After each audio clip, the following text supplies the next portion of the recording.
F&O trade से investors को discourage करने के लिए मार्केट रेगुलेटर सेबी सख्त बना हुआ है। एफएनओ ट्रेड में इन्वेस्टर्स को होने वाले लॉसेस को लेकर सेबी बार बार इन्वेस्टर्स को आगाह कर रहा है। इसके बावजूद बात बन नहीं रही। डेरिवेटिव्स ट्रेड में भगदड़ जैसी हालात है, जहां हर कोई फटाफट रईस हो जाना चाहता है। सेबी से लेकर आरबीआई और सरकार की चिंता इस बात की है कि ये भीड़ रईस होने की जगह अपने घर बार से भी हाथ ना धो बैठे। खैर, रेगुलेटर की चिंता जायज है, लेकिन इससे ज़ीरोधा, ग्रो, 5 पैसा, अपस्टॉक्स, एंजल वन जैसी जीरो ब्रोकरेज वाले ट्रेडिंग प्लेटफॉर्म्स या ब्रोकरिंग हाउसेस के धंधे पर बड़ी तलवार लटका दी है।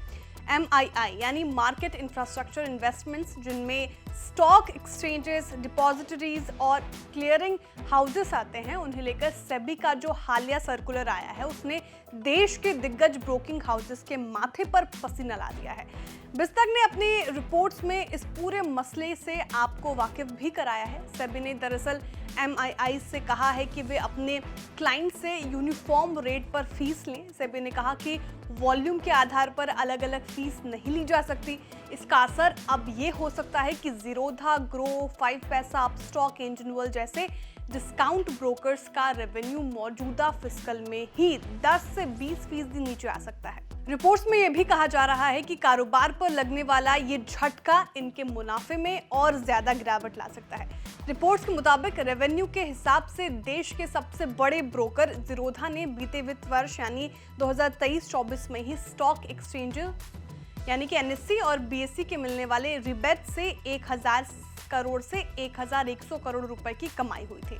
ज़ीरोधा के फाउंडर नितिन कामत खुद एक ट्वीट में कह चुके हैं कि मौजूदा फिस्कल यानी फाइनेंशियल ईयर 2025 में उनकी कमाई का 10% हिस्सा इसी रिबेट से आने की उम्मीद है। यहाँ ये भी समझना जरूरी है कि फाइनेंशियल ईयर 2023 में ज़ीरोधा का रेवेन्यू करीब 7000 करोड़ रुपए रहा है। कंपनी फाइनेंशियल ईयर 2024 में अपनी कमाई में 20 से 30% बढ़ोतरी हासिल कर सकती है। इसकी सबसे बड़ी वजह एफएनओ ट्रेडिंग से मिलने वाली रकम है। एफएनओ में बढ़ती भीड़ से डिस्काउंट ब्रोकिंग फर्मों को अच्छी खासी कमाई हो रही है।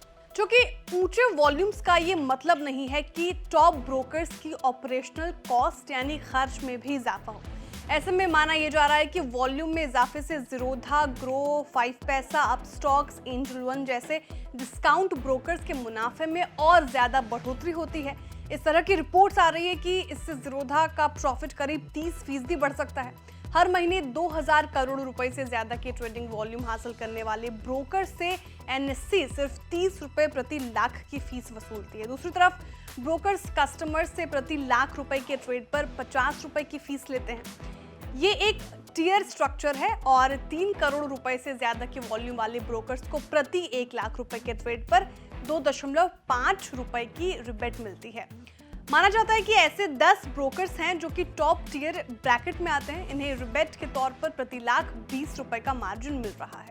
देखिए, इसका सीधा असर ये दिख सकता है कि इन ब्रोकर्स की कमाई में 20% तक की गिरावट मौजूदा फिस्कल में दिख सकती है। यानी सेबी का फैसला देश के डिस्काउंट वाले ब्रोकर्स पर भारी पड़ सकता है।